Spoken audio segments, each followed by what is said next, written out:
One day I'll come back and marry you. I've waited 15 years for you. If you love emotional stories about true love, unforgettable promises, and reunions that touch the heart, then you're in the right place. Before we begin, please like this video, subscribe to StoryMun, and share it with your friends and family. Your support helps us continue bringing you heartwarming stories that inspire millions around the world. We'd also love to know where you're watching from, so leave a comment below. We read every one of them. Sit back, relax, and get ready for a story that reminds us that some promises are worth waiting a lifetime to keep. Now, let's get started. 15 years earlier, the small bus station in Bozeman, Montana, was crowded with families saying emotional goodbyes. Among them stood Jacob Reynolds, a 22-year-old who had just enlisted in the U.S. Army.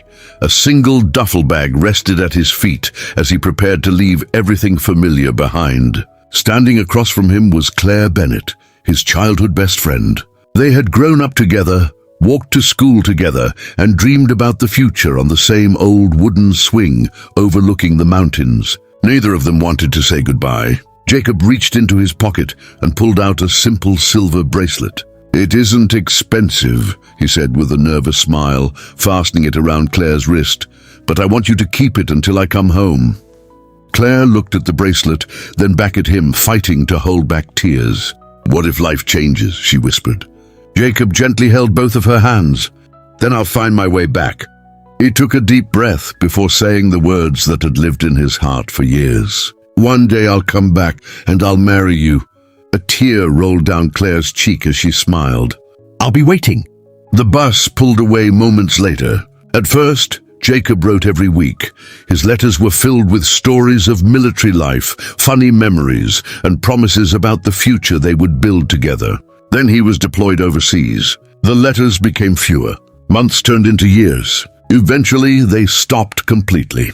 People in town quietly assumed Jacob had started a new life somewhere else. Friends encouraged Claire to move on.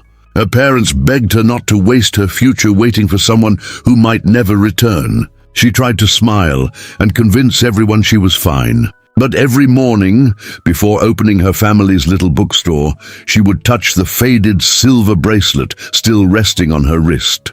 She had made only one promise in her life, and every passing year, she chose to keep it. 15 years later, Jacob finally stepped off a bus in Bozeman, carrying nothing but an old backpack and a heart weighed down by regret.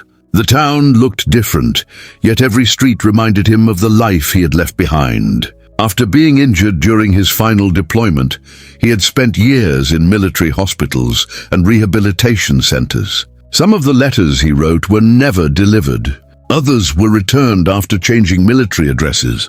As time passed, shame convinced him that Claire had surely moved on and built a happier life without him. Still, one promise kept pulling him home. He walked to the little bookstore where Claire's family had worked for generations. The bell above the door rang softly. Claire looked up from arranging books. For a long moment, neither of them spoke. 15 years had changed their faces, but not their eyes. Jacob lowered his head. "I'm sorry," he whispered. "I wanted to come back so many times, I just didn't know if there was still a place for me in your life." Claire slowly walked toward him. Then she lifted her left wrist. The silver bracelet, now scratched and faded with time, was still there. "I never stopped wearing it," she said softly. Jacob stared at it, unable to hold back his tears. "I don't deserve that kind of faith." Claire smiled through tears. "You never asked me to wait forever. You only asked me to believe you'd come home."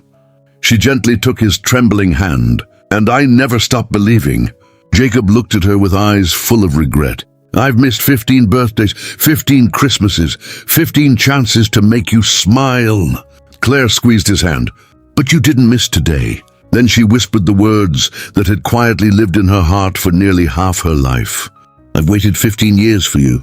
Months later, friends and neighbors gathered at the same mountain overlook where they had shared their childhood dreams. There were no grand decorations, no luxury venue. Just two people who had kept a promise that time could never erase. As Jacob slipped a wedding ring onto Claire's finger, he smiled. "This time, I'm not saying goodbye. Years later, whenever people asked Claire why she had waited so long, she would simply smile and look at Jacob. Because some promises aren't measured by the time they take, she would say. They're measured by the love that keeps them alive. And perhaps that's what true love has always been. Not finding someone who never leaves, but finding someone who never lets go of your place in their heart, even when life pulls you apart. So if someone you love is worth fighting for, don't let pride, fear, or time have the final word. Sometimes the longest journey doesn't end when you reach home. It ends when you finally realize home was waiting for you all along. Thank you for spending these moments with StoryMun. Until our next story, take care of the promises that matter, because one kept promise can become the most beautiful story of a lifetime.